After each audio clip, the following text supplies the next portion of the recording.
Bueno, nos da mucho gusto estar aquí. Ya nos hicieron sentir en casa, especialmente con el panito con pollo. Y es un gusto también estar en este lugar. Hace no mucho el Espíritu de Dios dio testimonio que de ser una serie de grupos de estudio bíblico pasara a tener la formalidad de una iglesia. Así es que esta es la iglesia, Casa de Misericordia. Amén. Eso es español para Bethesda, ¿verdad? Bethesda se llamaba Casa de Misericordia. O Beit Hesed. Bueno, y Dios ha dado testimonio de los hermanos Ricardo y Meli como los pastores de este lugar. Así es que qué privilegio, qué bendición, ¿verdad? Y a lo mejor el día domingo les voy a explicar un poquito más qué es eso de que Dios da testimonio. Y varias otras cosas maravillosas. Me pareció muy atinado, aparte de que estuve buscando a Dios. El día de ayer le digo al pastor Ricardo, yo no, a la hermana Hicks, él les habrá hablado de ella, es nuestra mentora, nuestra mamá espiritual. O sea, directa o indirectamente lo que sabemos se lo aprendimos a ella, ¿verdad? Simplemente, ¿verdad? Una persona increíble, de esas raras excepciones que Dios levanta en una generación, ¿verdad? O algo así. Y tuvimos el privilegio pues de caminar muchísimos años con ella, por la gracia de Dios. Pero ella, a veces llegábamos a convenciones a la iglesia en Estados Unidos, y el primer día de convención, por supuesto, tenía que predicar 10 servicios en esa convención. Y el primer servicio decía, estoy aquí sin un mensaje, no sé qué les voy a dar.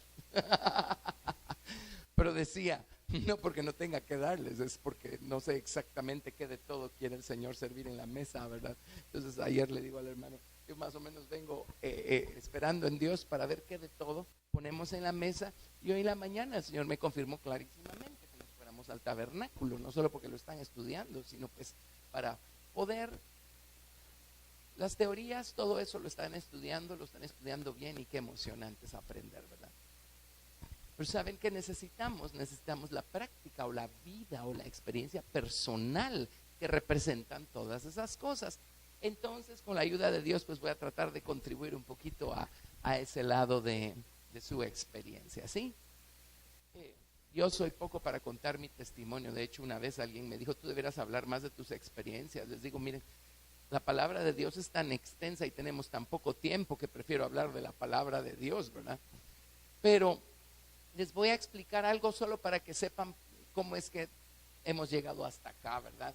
Pero, bueno, Jesucristo dijo, ninguno puede venir a mí si el Padre que me envió no le atrajere.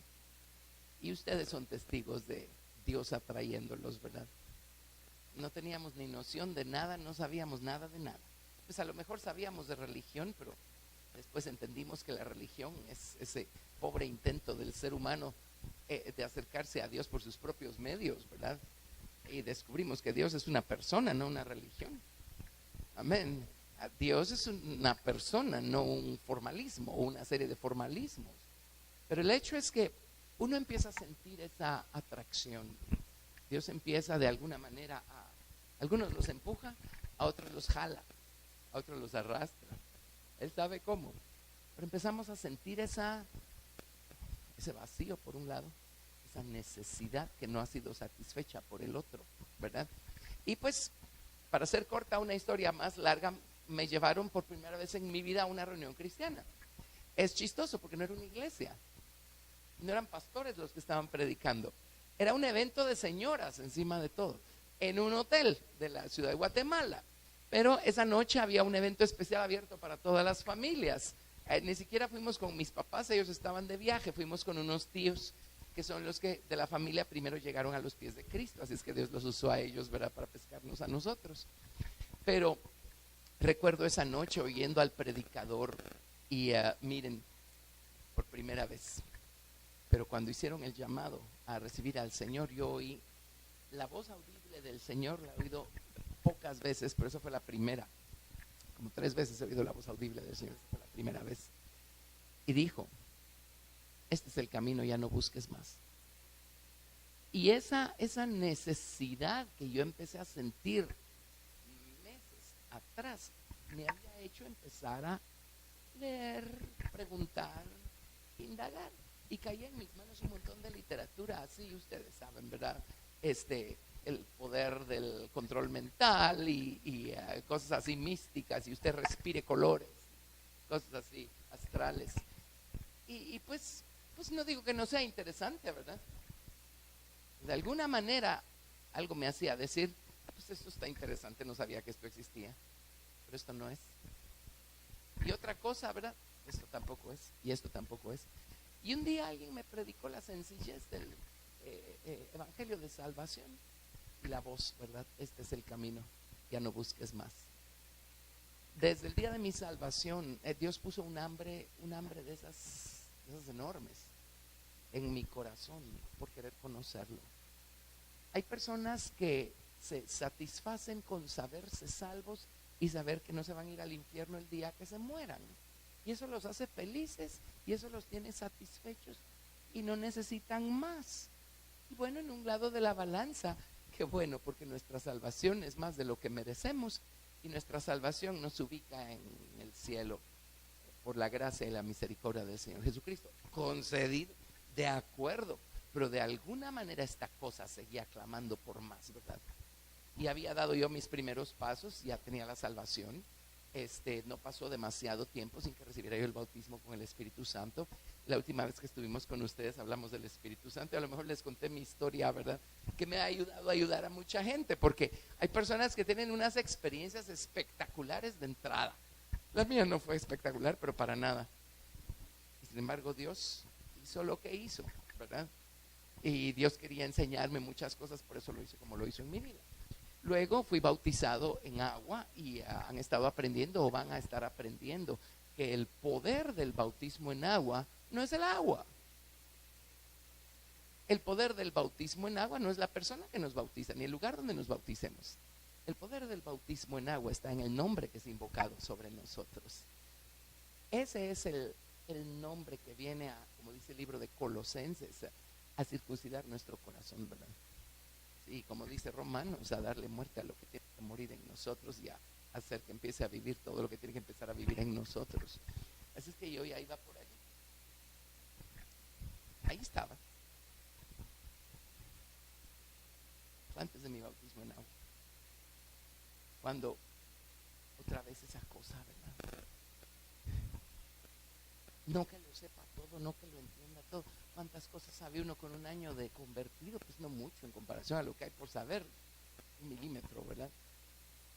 Pero ya me manejo en esta dimensión.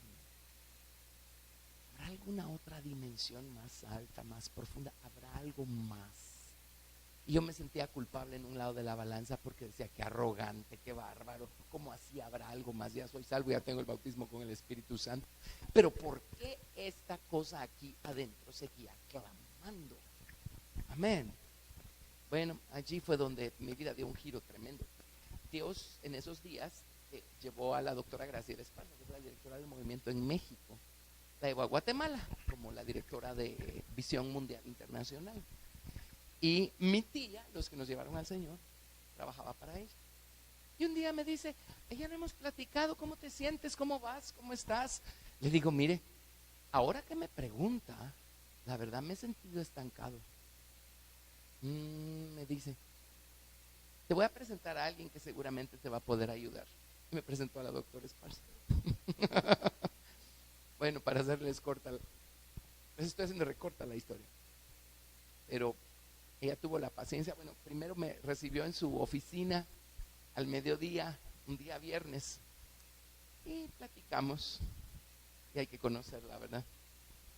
Y me dicen, bueno, ya que Dios está cruzando nuestros caminos, creo que te puedo ayudar. Y lo primero que hizo fue dejarme una tarea. Me dio unos versículos del Antiguo Testamento, unos versículos del Nuevo Testamento, y me dijo, están relacionados. Ahora estúdialos y a ver qué encuentras. Bueno, a la semana siguiente me reuní con ella. Yo iba emocionadísimo, apenas podía esperar ese día. Me dice, a ver qué encontraste. Le digo, doctora, yo veo un patrón aquí. Yo veo que esto que está aquí mencionado se repite aquí. En otras palabras, esta es la sombra, la figura, este es el cumplimiento. Y ella solo, Era el estudio de las 12 puertas que menciona Nehemías, de los muros de Jerusalén, ¿verdad? En el capítulo 3 están 10 de las 12 puertas y luego más adelante están las otras 2, conectadas pues con el significado espiritual en el Nuevo Testamento, ¿verdad? O la experiencia espiritual que eso representa para nosotros. Bueno, me dijo, porque me había dejado las primeras 4, me dijo, bueno, ahora estudia las demás y tú descubre a ver qué significan. Y así nos fuimos, y luego ya daba un estudio bíblico en casa de unos amigos, y ya cuando los estudios me permitieron ir ese día al estudio, empecé a ir al estudio. Y estaba explicando las jornadas de Israel desde Egipto hasta Canaán. Hasta esas alturas era como que mi Biblia, desde Génesis hasta el Apocalipsis. Pero de alguna manera era como que todo el Antiguo Testamento era historia, ¿verdad? O sea, habían principios, estábamos en una buena iglesia y teníamos buena enseñanza. Y leíamos acerca de los israelitas. Y yo decía, qué bárbaros los israelitas, como alegaban por todo. Y un día se me alumbró el foco, ¿verdad? Nosotros somos igual. Pero les digo, porque esto fue un punto culminante en mi vida. El hecho que el Antiguo Testamento se explica con el Nuevo. Y el Nuevo es la revelación del Antiguo. ¿Sí? De repente la Biblia cobró un sentido que nunca había cobrado antes para mí. Y empecé a entender que toda la escritura, como dice 2 de Timoteo 3:16 y 17, es inspirada por Dios y útil para mí. Y empecé a darme cuenta que yo podía apropiarme de cada versículo de la palabra de Dios, porque Dios lo había dedicado para mí. Estaba en la Biblia para que yo lo estudiara, lo descubriera, lo abrazara, lo practicara y pudiera yo tener una experiencia personal con eso. Se empezó a hacer tan personal la palabra de Dios que yo leía, por ejemplo, el libro de Ruth. Yo buscaba ubicarme, a ver, en toda esa trayectoria, ¿verdad?, que tuvo Ruth hasta que se casó con el dueño de la viña. Yo dije, vamos a ver dónde estoy yo ahorita en mi experiencia personal, ¿verdad? Yo trataba de ubicarme. Estudiaba el Cantar de los Cantares y igual, estamos hablando de la jornada espiritual que tuvo ella, ¿verdad? Desde que empezó a tener una cercanía mayor con el rey, hasta que se casó en el capítulo 4 y todo lo que pasó después, porque Cantares tenía 8 capítulos. Ella no se casó hasta el capítulo 8, se casó en el 4. Y yo buscaba ubicarme ahí, en las jornadas de Israel. Yo buscaba ubicarme, a ver dónde estoy, qué cosas he experimentado ya. Porque empecé a entender el significado, el sentido de cada una de esas historias. Dios no nos dejó una Biblia para convertirnos en historiadores. Nos dejó su palabra llena de principios espirituales para convertirnos en personas espirituales que sepan caminar con el Señor Jesucristo, que sepan caminar este camino que nos va a llevar a crecer a la medida de la estatura de la plenitud de Cristo. Todo en la palabra de Dios es un mapa para nosotros. Toda la palabra de Dios, Dios nos la dejó para enseñarnos el camino, para alumbrarnos el camino, para ayudarnos a entender qué experiencias podemos anticipar que vamos a tener, qué hacer en medio de esas experiencias, porque tenemos el ejemplo ahí escrito, qué no hacer. La Biblia está llena de ejemplos de lo que sí queremos ser y está llena de ejemplos de lo que no queremos ser y de lo que no queremos hacer. Hasta que no se vuelva personal la palabra de Dios, no vamos a encontrar el éxtasis de estudiarla. ¿Sí? Y es Dios el que nos va atrayendo para que llegue el punto pues en el que la palabra de Dios se vuelve algo personal, ¿verdad? A mí me parece tan triste y tan patético cuando la gente dice, ay, pero yo no mucho que leo la Biblia porque no le entiendo y me aburro y me duermo. Yo digo, si supieran que yo cada vez que abro la Biblia es mejor que los fuegos camperos para Navidad, ¿verdad?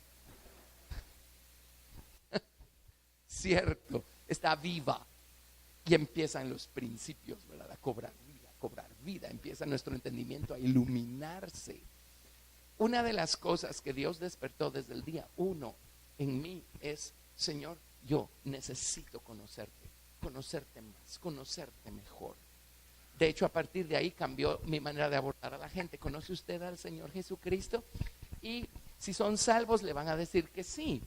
Pero si lo analiza, lo que conocemos hasta ese punto es la experiencia de la salvación. La pregunta es, ¿cuánto conocemos a la persona que nos dio la experiencia?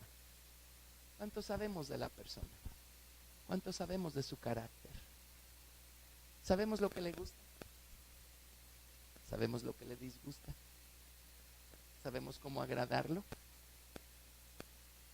¿Sabemos cómo desagradarlo? A eso me refiero con conocerlo.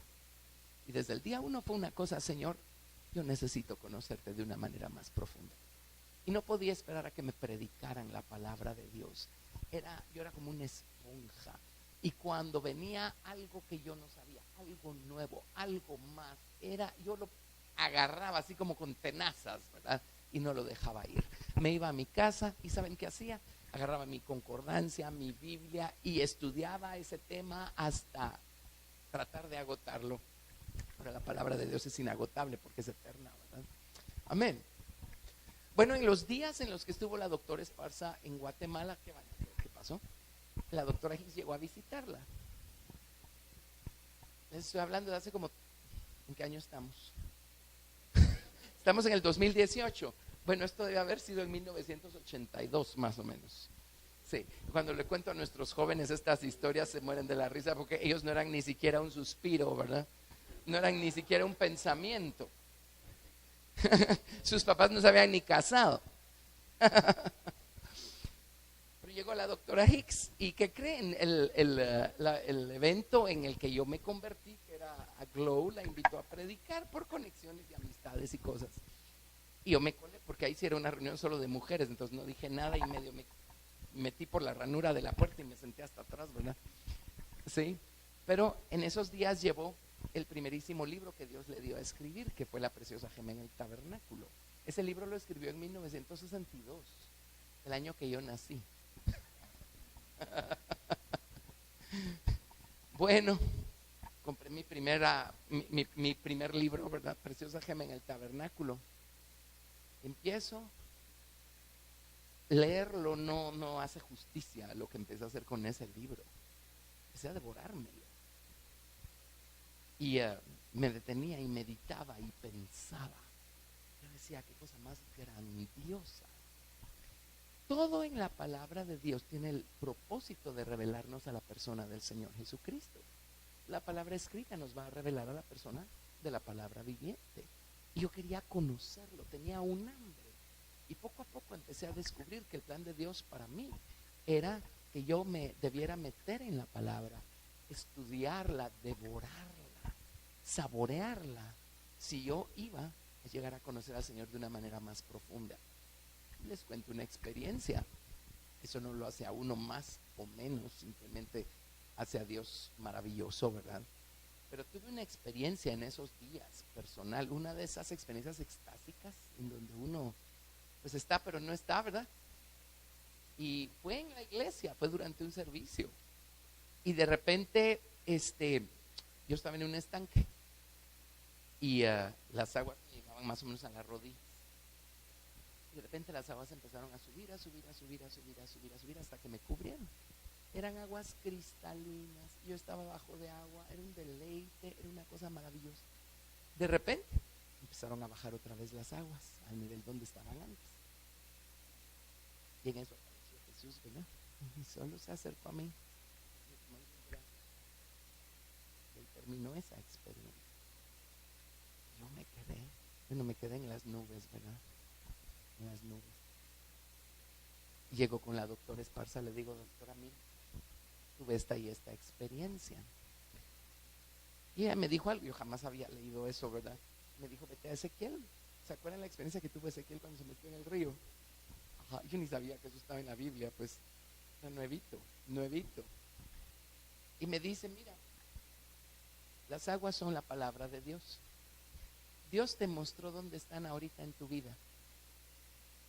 Te mostró dónde quiere que esté la palabra en tu vida. Esa fue la última experiencia extásica que Dios me dio del lado del Espíritu. A partir de ahí o yo estudiaba su palabra o no aprendía. Porque Dios ya no me iba a hablar más por sueños, ni visiones, ni cosas. Al principio me habló, tuve unas experiencias increíbles por sueños, por visiones, cosas maravillosas, ¿verdad? Pero a partir de esa experiencia, yo supe que ahora me tocaba a mí trabajar en la palabra de Dios. Un tiempo después me acuerdo que iba yo quejándome, ¿verdad? Señor, si me dieras más sueños, visiones y cosas, ¿me harías el favor de ayudarme a entender con menos trabajo tu palabra? Y en esos días, yo iba caminando por un campo en donde hay un sistema de irrigación y hay un lugar donde está el tanque de reserva de agua y un chorro que cae, que viene de los pozos, ¿verdad? Y cabal crucé y me encuentro con el chorro, ese famoso cayendo en los tanques ahí, en los reservorios para la irrigación del campo. Y solo oí el chorro y me acordé de la experiencia aquella. Otra de esas ocasiones en las que Dios me habló muy claro. ¿Saben qué me dijo? Ya te dije que te quiero en mi palabra. Sí. Esto les ayuda a ustedes a entender qué somos, dónde estamos, por qué somos lo que somos. Cuando yo conocí a la doctora Esparza, yo sabía que tenía delante de mí a alguien que conocía a Dios, por lo menos de la manera como yo soñaba con conocerlo. A través de ella conocí a la doctora Hicks. Supe que tenía delante de mí a alguien que conocía a Dios, por lo menos como yo quería conocerlo. Amén.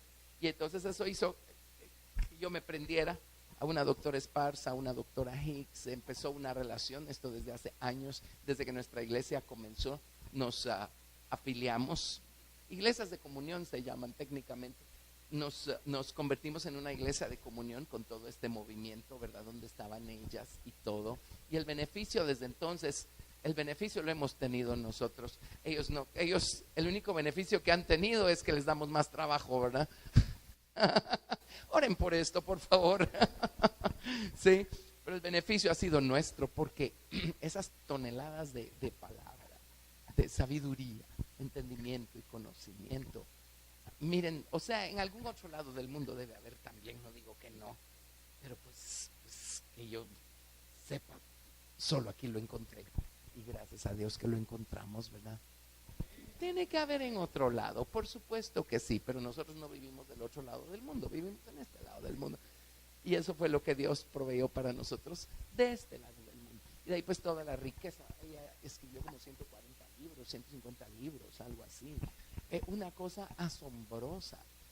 Cuando yo la conocía no predicaba tanto, solo predicaba 2-3 horas cada servicio.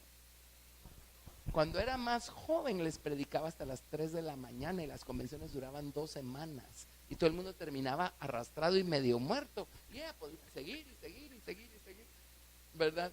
Pero a lo que voy es que todo esto me hizo saber que yo sí podía llegar a conocer al Señor de la manera como yo soñaba con conocerlo. ¿Qué más puede satisfacer nuestra alma? En este mundo no existe nada que pueda compararse con el gozo de conocer al Señor Jesucristo. No de conocer las experiencias que Él da, de conocer su persona. No de conocer únicamente los beneficios, las bendiciones, los dones. No, gracias a Dios por todo eso. Quiero decir, de conocer su carácter, su naturaleza, su esencia. Y ese era el clamor del apóstol Pablo, a fin de conocerlo, ¿verdad? Ahí en Filipenses.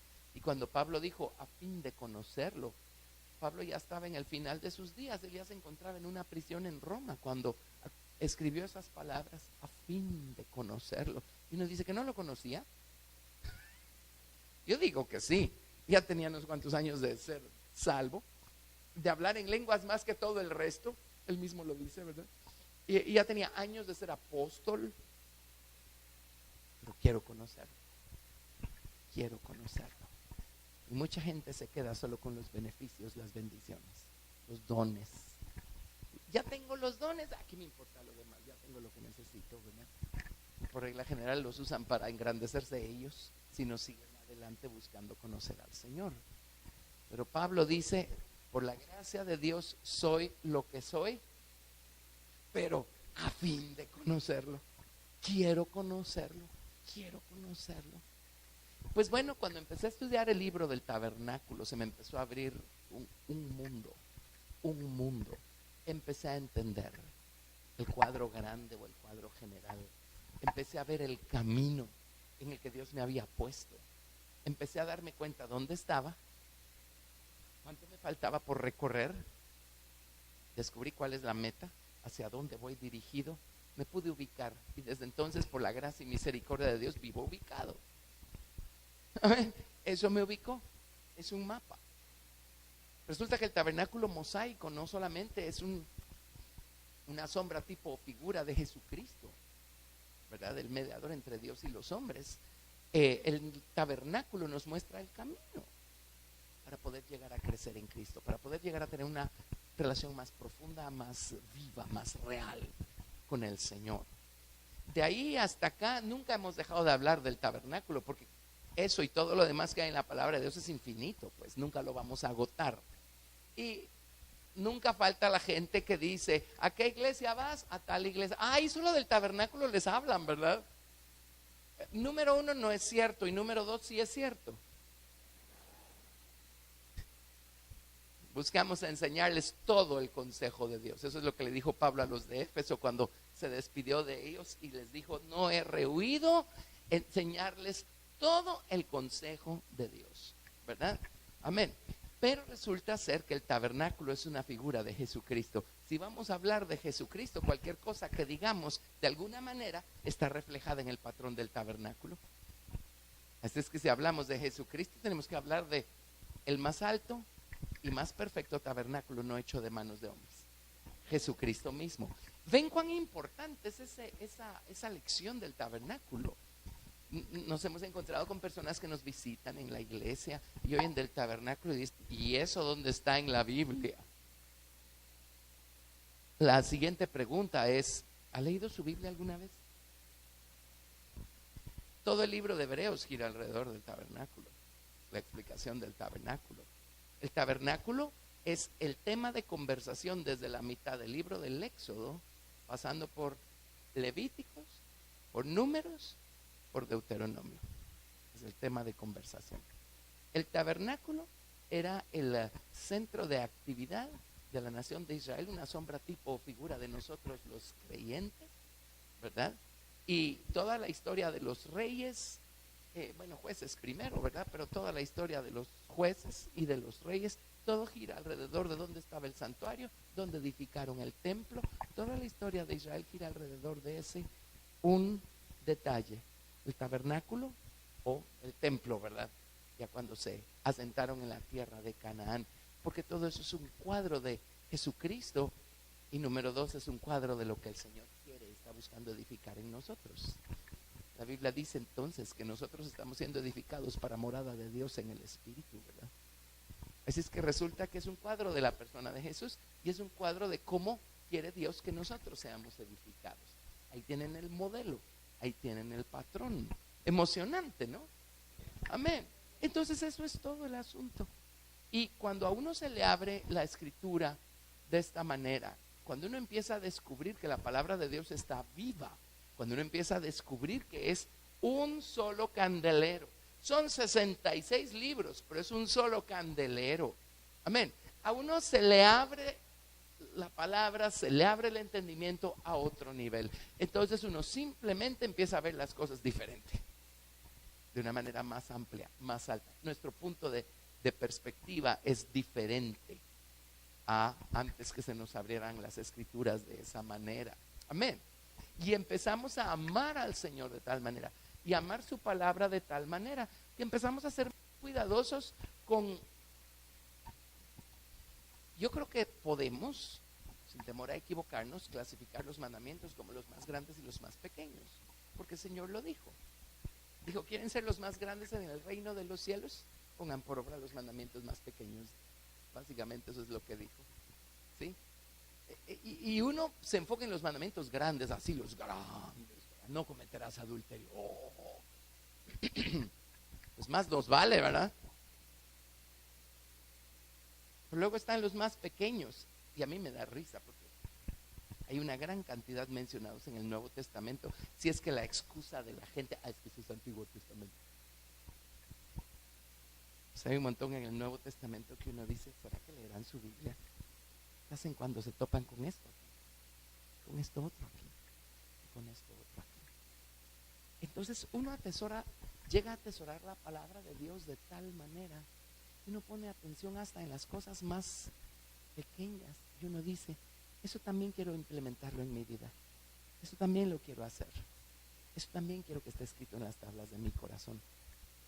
¿Ven cómo va creciendo nuestra relación con Dios? ¿O cómo puede ir creciendo nuestra relación con Dios? ¿Sí? Bueno, ¿hasta qué horas tenemos hoy? Ya, buenísimo. Si no nos da tiempo, seguimos mañana. Pero, pues, tenemos el tabernáculo. Ahora, nuevamente, estudiar las teorías es de lo más emocionante. Pero, si nosotros no hacemos nada con esas teorías, al final de cuentas no nos va a servir o no nos habrá servido de gran cosa. ¿Están de acuerdo conmigo? Ajá. O sea, es muy alegre saber, pero si no hacemos nada con lo que sabemos, no vamos a llegar muy lejos tampoco. Entonces, veamos.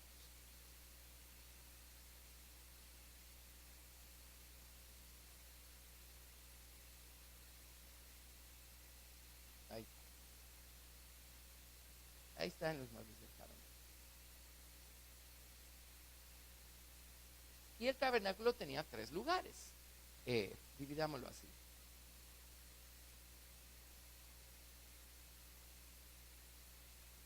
Este era el atrio. Este era el lugar santo. Y el lugar santísimo. Bueno, toquemos algunas cosas del atrio. Mañana tocaremos algunas del lugar santo. Y el domingo algunas cosas del lugar santísimo. ¿De acuerdo? Amén. Miren, ¿se acuerdan del jardín del Edén?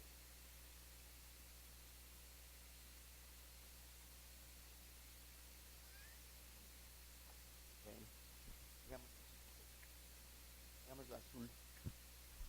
Por aquí está la tierra, ¿verdad? La miran. Está un poco chueca, pero... Y Dios puso las aguas en un lado, la tierra en otro lado. Esta es la tierra firme. Además es agua, ¿verdad?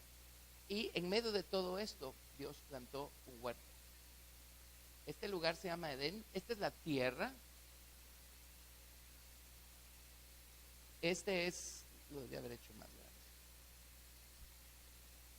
Este es Edén. Y aquí plantó un huerto.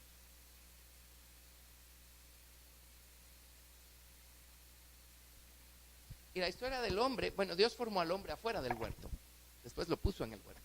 La mujer ya fue creada adentro del huerto, o formada. Pero la historia comienza en el huerto.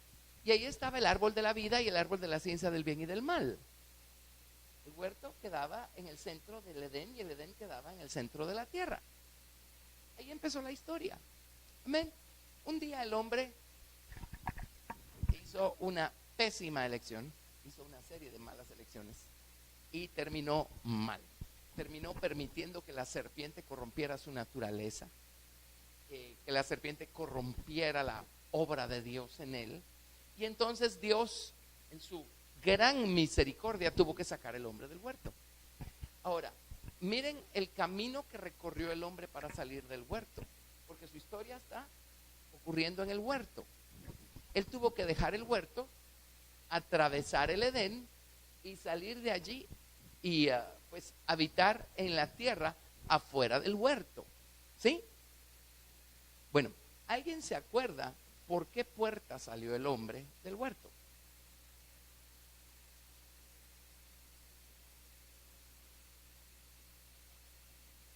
¿No saben por qué puerta salió? Ok. Génesis capítulo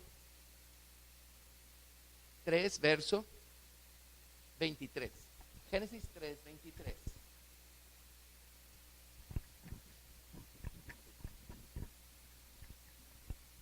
Y lo sacó Jehová del huerto del Edén para que labrase la tierra de que fue tomado. Echó pues fuera al hombre y puso al oriente del huerto de Edén querubines y una espada encendida que se revolvía por todos lados para guardar el camino del árbol de la vida. ¿Por qué puerta salió el hombre? Por la puerta oriental. Salió por la puerta oriental. Cuando Dios le dio el tabernáculo a Moisés, ¿dónde puso la puerta? Al oriente. Porque por la misma puerta por la que el hombre salió de la presencia de Dios es la puerta por la que el hombre tiene que entrar de vuelta a la presencia de Dios. ¿Ven qué perfecto es el Señor? Aquí quedaba la puerta de este lado. Y lo primero que el hombre va a encontrar cuando entra por la puerta, y Jesucristo en Juan capítulo 10 dijo: yo soy la puerta, todo el que por mí entrare será salvo. Amén. Bueno, entramos por la puerta y lo primero que vamos a encontrar es la sangre de los sacrificios que estaba aquí en el altar de los sacrificios. Ahí encontramos nuestra salvación. ¿Qué más encontramos en ese altar? Había fuego que consumía los sacrificios, figura del Espíritu Santo. En ese altar encontramos la experiencia del bautismo con el Espíritu Santo. Y luego, después de pasar por el altar, encontramos una fuente de bronce llena de agua. En esa fuente nosotros experimentamos lo que es el bautismo en las aguas del nombre del Señor Jesucristo. Y ahí, de esa manera, el Señor empieza a completar el fundamento de nuestra experiencia espiritual para que ahora podamos seguir adelante, edificando sobre ese fundamento. Pablo dijo, lo vamos a ver otra vez dentro de un rato, en 1 Corintios capítulo 3, dijo: yo como perito arquitecto puse el fundamento, pero cada quien vea cómo sobreedifica. ¿Verdad? Entonces completamos nuestro fundamento. Mucha gente se queda solo con la experiencia inicial de la salvación, ¿verdad? Otros tienen la salvación y el bautismo con el Espíritu Santo. Otros son salvos y son bautizados en agua, pero no tienen el Espíritu Santo. Hay gente salva y con el Espíritu Santo que no es bautizada en agua. Y esas cosas lo único que hacen es que nos detienen en el atrio el resto de nuestra vida hasta que decidamos seguir adelante, atesorando todas estas experiencias que Dios compró para nosotros, ¿verdad? A través de Jesucristo en la cruz. Amén.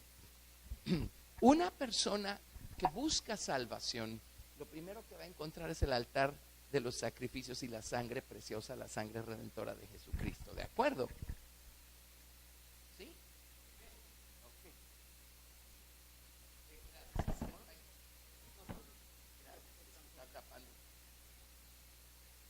Ok, ahí está. Gracias. Eso, así miran ustedes, porque no sé si miran. Ahora, una persona que ya tiene la salvación, ¿cómo aborda esto? Una persona que ya tiene la salvación, esto lo descubrimos por la manera como entraban al tabernáculo, ya el tabernáculo habiendo quedado establecido, armado, el sacerdocio organizado, ya todo estaba echado a andar.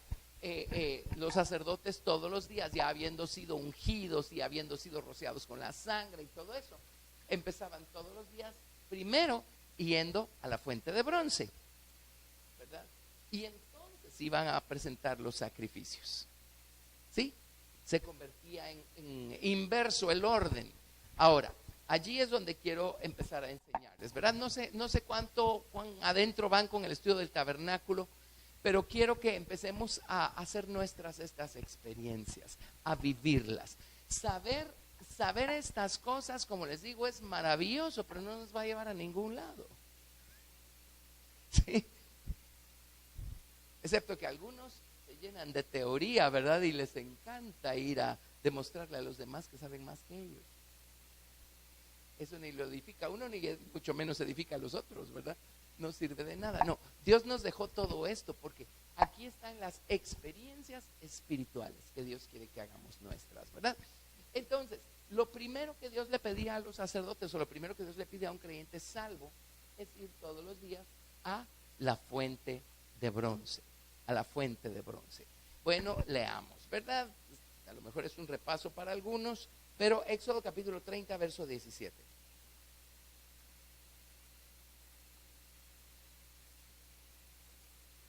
esto no es, como les digo, solo para saberlo, es para hacerlo.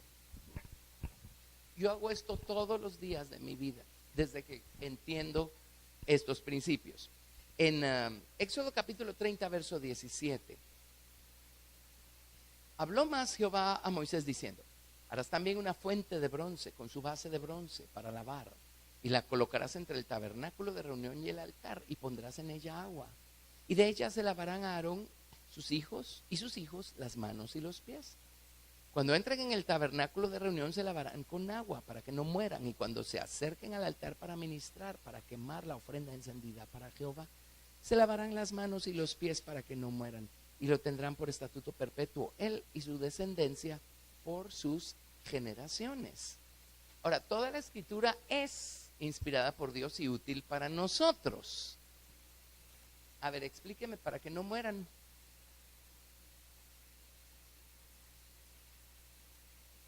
¿Qué piensan? ¿Que eso todavía es inspirado por Dios y útil para nosotros? Ellos se morían físicamente, ¿verdad? Esa era la dispensación del Antiguo Testamento. Pero aquí está hablando de cuando entren al santuario, cuando vayan a orar, cuando vayan a leer su Biblia, cuando entren al santuario. Dice, pasen primero por la fuente de bronce, lávense las manos, lávense los pies, para que no mueran cuando entren al santuario. ¿Alguna vez has sentido muerta su oración? ¿Alguna vez has sentido muerto el proceso de leer la Biblia? Oh, apenas puede esperar terminar con el capítulo para por lo menos cumplir la cuota, ¿verdad? Pero es como, no, y empieza uno a ver cuántas páginas tiene ese capítulo. Dice uno, ay Dios santo, cuánto me falta. Oh. ¿Alguna vez ha venido a la iglesia y en la alabanza todo en usted está muerto? ¿Verdad que es cierto? Sí pasa. Entonces, ¿qué hay que hacer para que no muera? Entonces Dios proveyó de este altar. Vámonos, si son tan amables, a Éxodo 38, verso 8. Éxodo 38, verso 8. También hizo la fuente de bronce y su base de bronce de los espejos de las mujeres que velaban a la puerta del tabernáculo de reunión. Espejos. Los espejos nos hablan del principio del escrutinio propio, de juzgarnos a nosotros mismos o vernos a nosotros mismos. Hay toda una lección en la Biblia acerca de los espejos. Pero lo primero que Dios nos pide hacer es empezar por examinarnos a nosotros mismos. Señor, eso que dije, ¿te agradó? Eso que hice estuvo bien. Cuando lo hice yo me estaba justificando y pensando que lo que me movió fue algo justo o celo santo o quién sabe qué, ¿verdad? Pero de repente vamos al Señor en oración y le decimos, Señor, aquí veo lo que hice, ¿cómo lo ves tú? Y si esperamos en Dios, Dios va a ser fiel en decirnos, creo que no debiste haber hablado, creo que no lo debiste haber dicho así. ¿Sí? Vernos a nosotros mismos. Nada en el tabernáculo fue puesto aquí para que podamos ver los defectos de los demás. Porque ver los defectos en los demás ni nos ayuda a nosotros ni los ayuda a ellos. Esto es para que nosotros crezcamos. Entonces, lo primero que Dios nos enseña a hacer es a examinarnos a nosotros mismos, ¿verdad? Y somos fantásticos en saberlo todo acerca de los demás. Lo sabemos todo. Pero es imposible vernos a nosotros mismos, ¿verdad? Y ver dónde estamos fallando. Por eso de repente oramos y está muerto. Cantamos, está muerto. Abrimos la Biblia y está muerto. Entonces Dios de adrede mandó a que esta fuente fuera hecha de espejos y la llenaron con agua, las aguas de la roca que los seguía por el desierto, ¿verdad? Amén. Para poder lavarse sus manos, lavarse sus pies. Y la Biblia dice en 1 Timoteo capítulo 2, dice, levantando manos santas sin ira ni contienda, ¿verdad? Amén. Y Dios proveyó para que lo primero que hiciéramos no solo es examinarnos a nosotros mismos, luego les digo lo que tenemos que hacer con lo que descubrimos cuando nos examinamos a nosotros mismos. Dios también proveyó para que si algo nos enojó, allí lo dejemos, allí lidiemos con eso. Cuando tratamos de orar y no hemos lidiado con alguna forma de enojo, va a estar muerta nuestra oración. Si venimos a la iglesia llenos de enojo, vamos a salir igual o más enojados como cuando entramos. También los sacerdotes tenían que lavarse los pies, ¿verdad? Y Jesús le dijo a sus discípulos, si entran en una aldea y ahí los rechazan, dice, sacúdanse el polvo de los pies antes de entrar en la siguiente aldea. No sea que el rechazo que les hagan los llene de enojo y con ese enojo se vayan a la siguiente aldea y allí también los rechacen. Entonces acumulan más enojo y se van a la siguiente aldea y ahí también los rechazan. Más enojo. No solo en vez de llevar vida y el mensaje de las buenas nuevas a todas esas aldeas, lo único que van a llevar con ustedes es enojo. Y cuando uno predica con enojo, ¿alguna vez han predicado con enojo? O han tratado de hablar con alguien con enojo, especialmente alguien que está haciendo algo obviamente incorrecto. Sálvese quien pueda, ¿verdad? Si pudiéramos lo matáramos ahí mismo. Y Jesús dijo, no, límpiense los pies, no acumulen ese enojo, lidien con su enojo todos los días, vayan al día, ¿sí? Y entonces su servicio a Dios va a estar lleno de vida. Amén. Porque están lidiando con su enojo, con su falta de perdón, con su ira, con los pleitos y con todas esas cosas. Es lo primero que tenía que hacer alguien que iba a ministrar a Dios en el santuario. Alguien pues ya ungido, en otras palabras, alguien ya salvo, ¿verdad? Por la sangre del Señor Jesucristo. ¿Lo ven? Ahora, eso sí es práctico. Yo no tengo ningún problema en practicar eso, especialmente siendo pastores. Y una vez un muchacho de la iglesia me dijo, pastor, ¿qué va a creer lo que me pasó? Dios me dio una visión, me permitió ver su lavacro. Así le digo, ¿y cómo lo viste? Me dice, era enorme. Le dije, ¿quieres saber por qué? Quiere decir que lo uso bastante. Esa es otra lección espiritual, pero cuando se van formando estos muebles en nosotros, ¿saben qué? Estamos mandando mobiliario para nuestra mansión celestial. Ajá, ¿sí? Amén. Esto es algo que no tengo ningún problema en practicar. Miren qué práctica es la palabra de Dios. Lo primero que tenemos que hacer es examinarnos a nosotros mismos y lidiar con nuestro enojo. Hemos visto gente naufragar porque no lidiaron con este enojo y a eso se sumó el siguiente enojo y a eso se sumó el siguiente enojo y el siguiente enojo y después es una cosa increíble, increíble. Hay personas que terminan hasta blasfemando del Señor y de su palabra y todo el mundo tiene la culpa, ¿verdad? No, es su enojo, es su enojo. Amén. Esa es la experiencia que Dios busca que tengamos diariamente.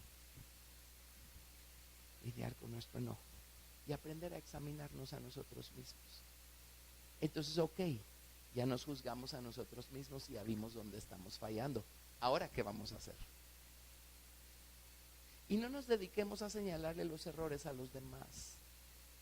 Eso no es Dios en nosotros, es nuestro orgullo el que está trabajando allí. ¿Sí? Dios no nos mandó a señalar a nadie, Él se encarga. Amén. Pero ¿qué pasa con los defectos y errores que vemos de nosotros mismos? Ahora, ¿qué tenemos que hacer? Llevarlos al altar, ¿no? Ahí está la sangre. Ahora, esta es realmente la lección que les quiero dar hoy.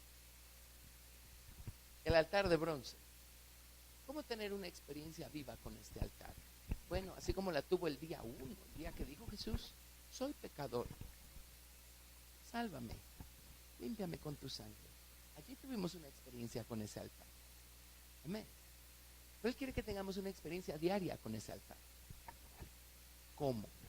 Bueno, vimos algo que decididamente no es la imagen de Cristo, ¿verdad? Reflejada en el espejo, lo traemos al altar y decimos: Señor, perdóname, vi una actitud que no está bien, vi algo que no está bien, perdóname. Todas las ofrendas que se ofrecían en el Antiguo Testamento básicamente encajan en tres categorías. Las primeras son las ofrendas por el pecado, las segundas son los holocaustos o las ofrendas del todo quemadas, y las terceras son las ofrendas de paces.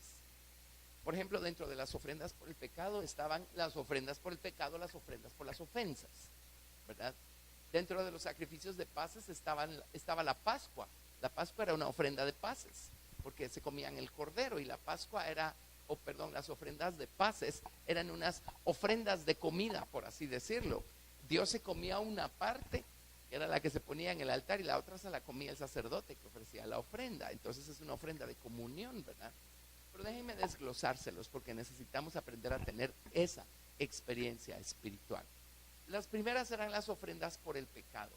Las ofrendas por el pecado, la sangre de las ofrendas por el pecado tenía por ministerio el cubrir la culpa de la persona que era culpable. El único que puede reflejar una ofrenda por el pecado es el Señor Jesucristo, porque es el único cuya sangre tiene el poder para expiar o para cubrir nuestra culpa. Una vez el Señor Jesucristo con su sangre cubre nuestra culpa, el Padre, cuando nos mira desde lo alto, no mira nuestro problema, no mira nuestra debilidad, no mira la culpa, mira la sangre. Automáticamente la sangre de Jesucristo nos reconcilia con el Padre, porque cuando el Padre nos mira, no ve ninguna deuda moral ahí que no ha sido saldada todavía. Al contrario, dice: aquí no hay ninguna culpa. Él hace de caso que nunca lo hicimos. Nos ve como inocentes. No lo somos, pero ya lo confesamos, y la sangre viene y nos cubre. Amén. Miren qué hermoso, ¿verdad? Entonces el Señor Jesucristo es el único que encaja en esta categoría de ofrendas que se llama las ofrendas por el pecado. Las ofrendas por el pecado tenían la particularidad que había una parte de la ofrenda que se quemaba en el altar, pero había una buena parte del animal que tomaban y se la llevaban fuera del campamento, y allí la quemaban en un lugar designado para eso. Por eso en Hebreos, si son tan amables, capítulo 13, verso 11.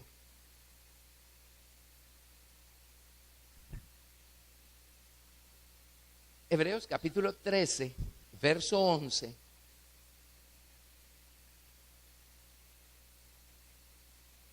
En lo que llegan ahí, algo que no les mencioné, pero algún día van a hacer el libro de Romanos, ¿verdad? Pero todo el libro de Romanos sigue el patrón del tabernáculo. Todo el libro de Romanos está estructurado siguiendo precisamente el patrón del tabernáculo.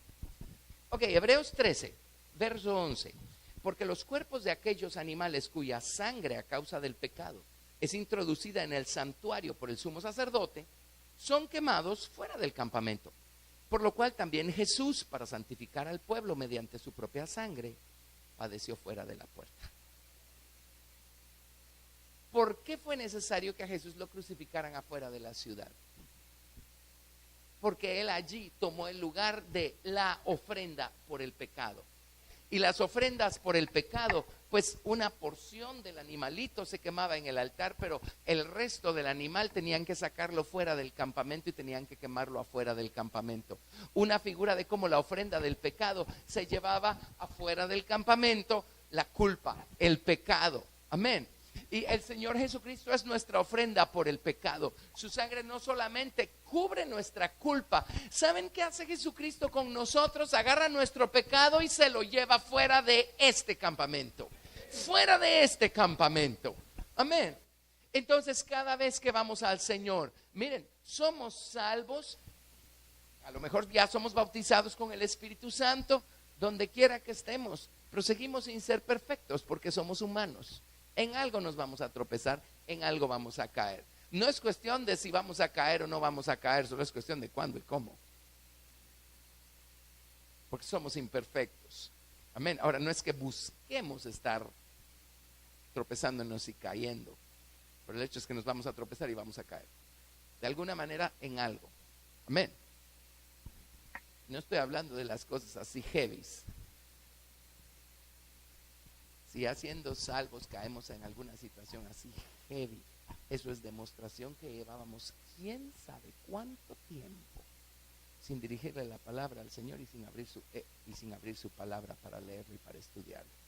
¿Sí? Uno no hace cosas gruesas de la noche a la mañana.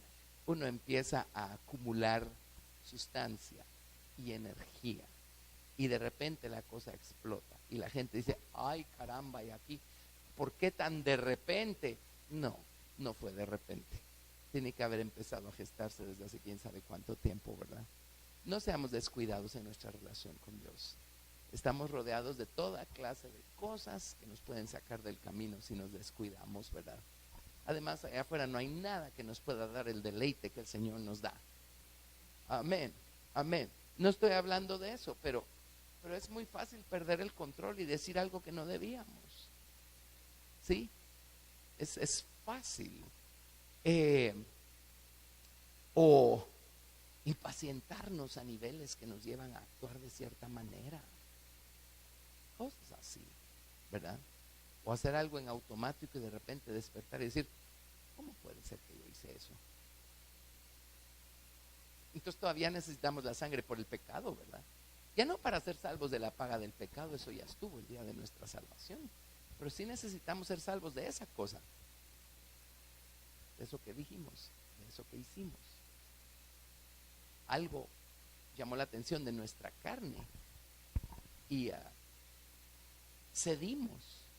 Bueno, eso necesita ser cubierto con la sangre del Señor Jesucristo. Necesitamos pedir perdón o no. Y este tema es tan importante que chicos nuestros pues que tienen amigos en el colegio y en la universidad y van a otras iglesias y les hablan de la necesidad de aprender uno a arrepentirse y a confesar todo el tiempo, ¿saben con qué les salen por regla general? ¿Y para qué si ya somos salvos?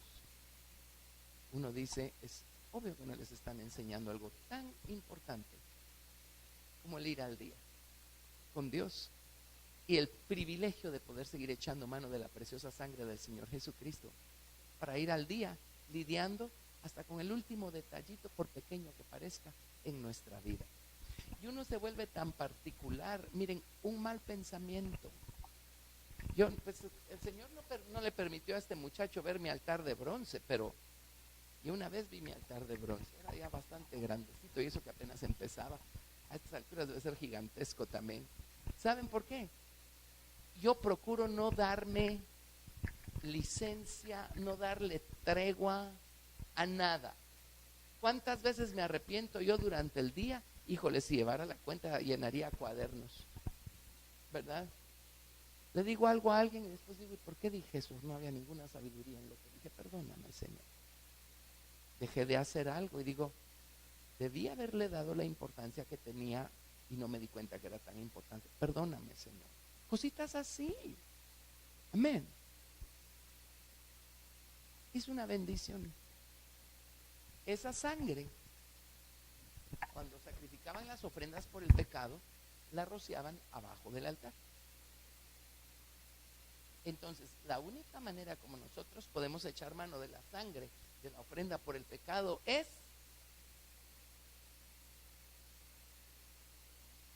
¿dónde vamos a encontrar perdón para nuestra culpa? En el suelo dijiste, gracias. La única manera es humillándonos.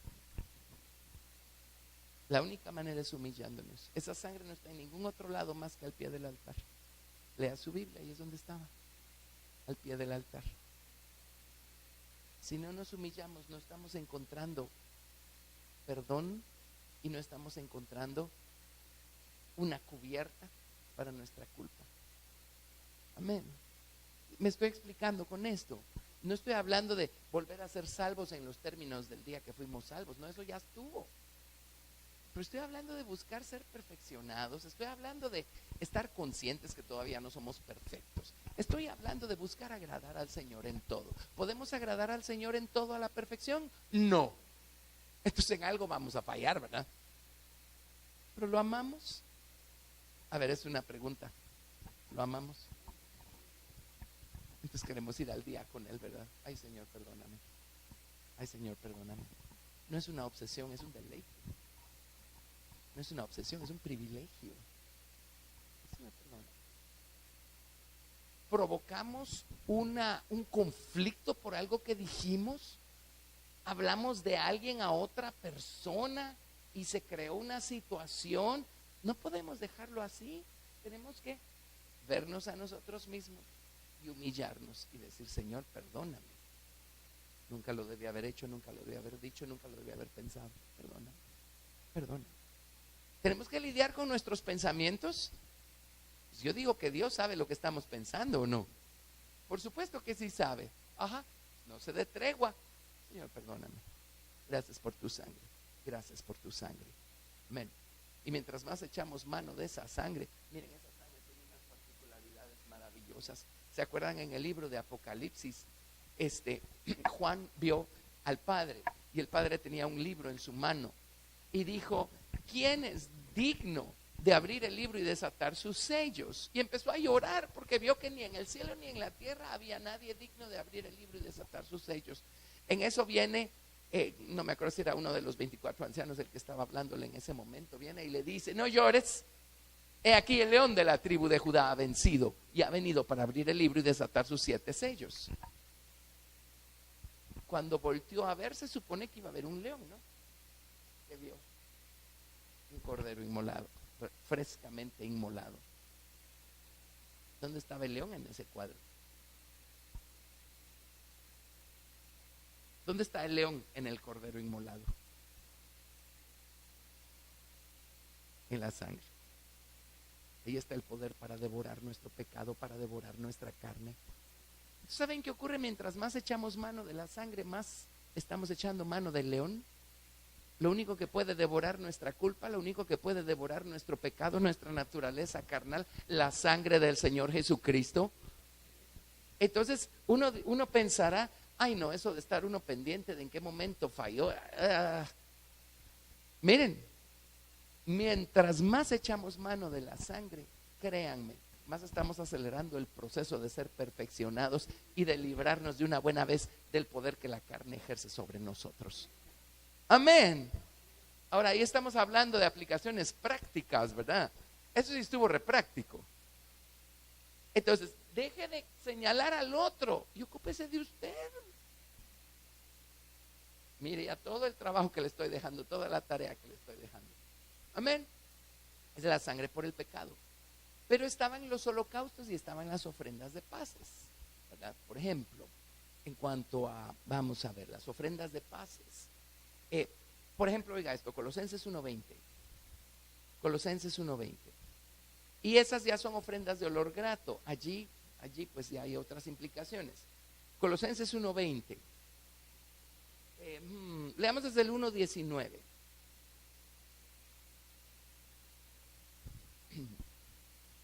Colosenses 1:19.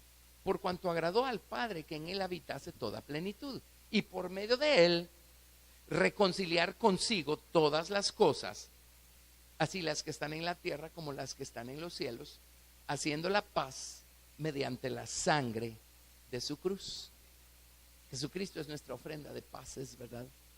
Amén. Él nos reconcilia con el Padre y nos hace estar en paz con Dios.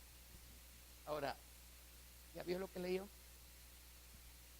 Reconciliar todas las cosas. Eso no lo discutimos hoy porque si no, no terminamos. Ofrenda de paz. En serio, ¿a qué horas tengo que terminar? ¿Seguro? Ni siquiera les di mi lección porque lo que quiero enseñarles es el holocausto. Va. Oigan esto. La sangre de la ofrenda de paces, ¿cómo la manejaban? Esa no la rociaban al pie del altar. ¿Sabe dónde la rociaban? En los cuernos y alrededor del altar. ¿Sí? Ok. Y los holocaustos, ¿dónde rociaban la sangre? ¿Qué eran los holocaustos? Eran ofrendas voluntarias que la gente hacía simplemente querían bendecir al Señor con un holocausto. Eran ofrendas de olor gratísimo al Señor. Entonces traían su holocausto. Eso ya no era para cubrir ninguna culpa. Era para, bueno, el propósito de esa sangre era santificar a la persona. Las ofrendas por el pecado cubrían la culpa. La sangre de los holocaustos santificaban a la persona, y la sangre de las paces hacían que la persona renovara su comunión con Dios. Amén, básicamente. Pero la sangre de los holocaustos la manejaban igual.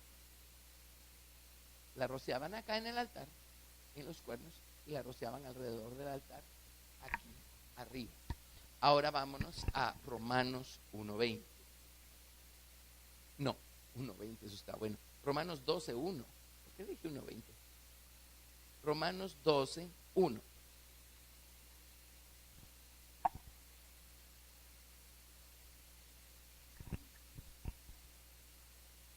Así que, hermanos, os ruego por las misericordias de Dios, que presentéis vuestros cuerpos en sacrificio vivo, santo, agradable a Dios, que es vuestro culto racional. Jesucristo es nuestra ofrenda por el pecado. Jesucristo es nuestra ofrenda de paces. Y nosotros también podemos ofrecer ofrendas de paces.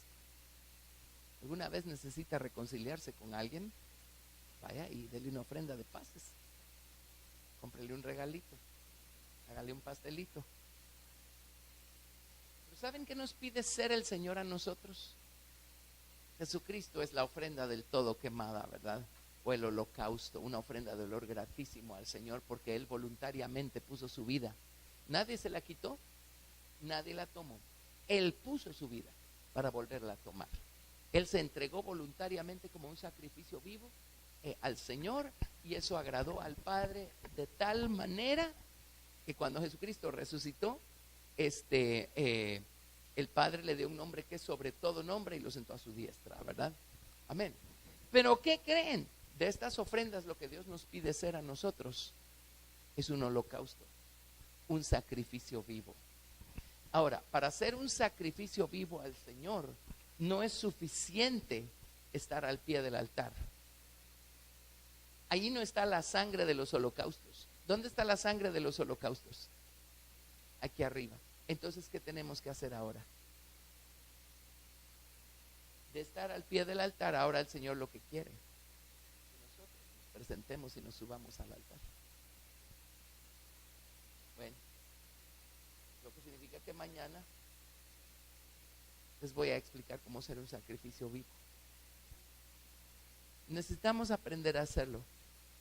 Es una de las experiencias más maravillosas que podemos tener en nuestra vida de oración todos los días. Amén. Bueno, punto y coma, pues lo dejamos, pero ni arrancado. Sí. Estamos aprendiendo. ¿Verdad que es maravilloso? ¿Qué quiero darles? Las herramientas que Dios puso en mis manos y pone en nuestras manos para tener una experiencia viva, diaria, con Dios. Cosas que podemos y debemos hacer todos los días para poder llegar a algún lado en Dios. ¿Sí? Por lo menos aprendimos a examinarnos a nosotros mismos y a confesar nuestra culpa, ¿verdad? Pero mañana vamos a aprender a hacer un sacrificio vivo para el Señor, y mañana subimos al lugar santo. No es tanto lo que les quiero comentar de allí. Quiero llegar hasta el arca y el propiciatorio. Eso lo haremos el domingo, Dios mediante, ¿verdad? Y quiero explicarles la soberanía de Cristo. Bueno, si aprendimos algo, pues démosle a Dios toda la gloria, démosle gracias al Señor. Gracias a Dios. Padre, en el nombre de Jesús, te damos gracias, Padre, por el camino nuevo y vivo que nos has abierto por medio de la sangre del Señor Jesucristo.